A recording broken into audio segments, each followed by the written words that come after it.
Hello friends, মাই kitchen মাই ব্লগে সবাইকে আবারও একবার স্বাগত। আমি আজকে আবারও একটি রেসিপি নিয়ে আপনাদের সামনে হাজির হয়ে গেছি। আজকে আমি বানাবো পাকা আমের মালপোয়া। সবাই বানাতে পারেন, আমি কিভাবে বানাবো সেটাই আজকে শেয়ার করব। চলুন তাহলে বানিয়ে ফেলি পাকা আমের মালপোয়া। তার জন্য এখানে আমি একটা বোল নিয়ে নিয়েছি, আর বোলের মধ্যে নিয়ে নিলাম এক বাটি ময়দা। যে বাটির ময়দা নিয়েছি সেই বাটিরই নিয়ে নিয়েছি হাফ বাটি সুজি। দুটো শুকনো উপকরণ খুব ভালোভাবে মিশিয়ে নেব। আর একটা আম আমি আগে থেকেই পাল্প বের করে রেখেছি একটি মিক্সিং জারে, সেই আমের পাল্পটা দিয়ে দিলাম। আর দিয়ে দেব এখানে হাফ বাটি নারকেল কোড়া।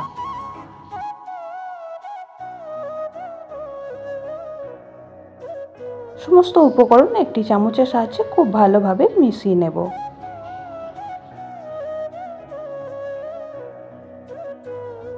দিয়ে দিলাম হাফ বাটি চিনি। আপনারা যে পরিমাণ মিষ্টি খাবেন এখানে চিনির পরিমাণটা কম বেশি করে নেবেন। এবার এখানে নিয়ে নিয়েছি এক বাটি দুধ। অল্প অল্প করে দুধ দিয়ে একটি স্মুথ ডো তৈরি করে নেব। যতটা প্রয়োজন দুধ লাগবে অল্প অল্প করে দিয়ে ডোটা তৈরি করে নেব।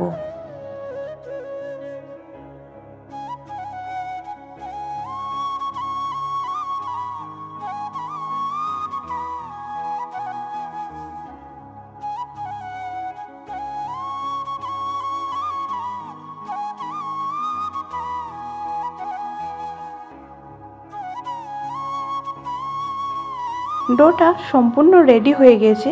এবার এটা 10 থেকে 15 মিনিটের জন্য ঢেকে দেব। 15 মিনিট পর ফিরে এলাম, আর ডোটা দেখুন অনেকটাই ঘন হয়ে গেছে। যেহেতু সুজি ছিল, সুজি অনেকটাই ফুলে যায়, তাই সামান্য আর একটু দুধ দিয়ে দেব আর ডোটা সম্পূর্ণ রেডি করে নেব।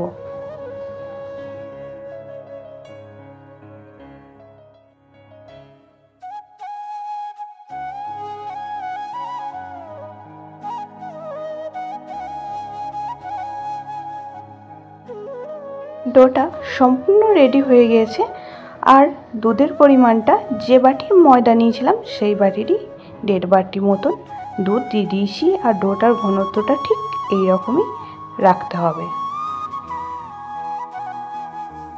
গ্যাসের মধ্যে একটা কড়া বসিয়ে দিয়ে কড়া গরম হয়ে গিয়েছিল, দিয়ে দিয়েছি পরিমাণ মতন সাদা তেল। আর এখানে 1 চামচ করে ডোটা দিয়ে দিলাম। আর মালপোয়াগুলি এবার ভেজে নেব। 2 পিঠ লাল করে ভেজে নেব।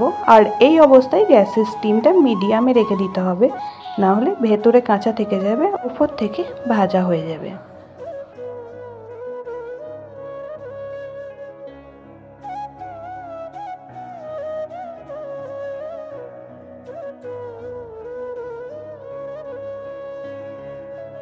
একটি মালপোয়া আমার ভাজা হয়ে গেল, আর খুব ভালো করে তেল ছড়িয়ে তুলে রেখে দেবো।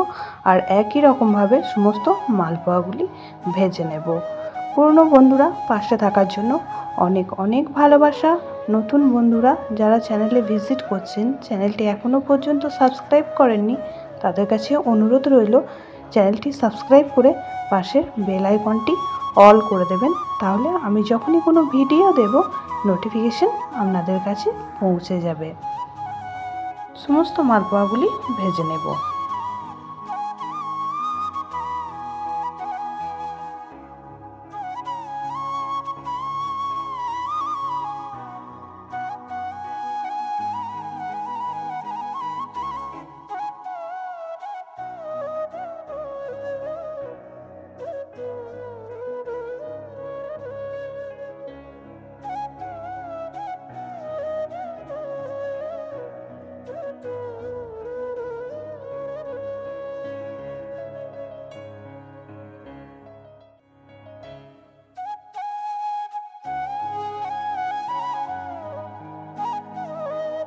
সমস্ত মালপোয়াগুলি ভাজা কমপ্লিট হয়ে গেল।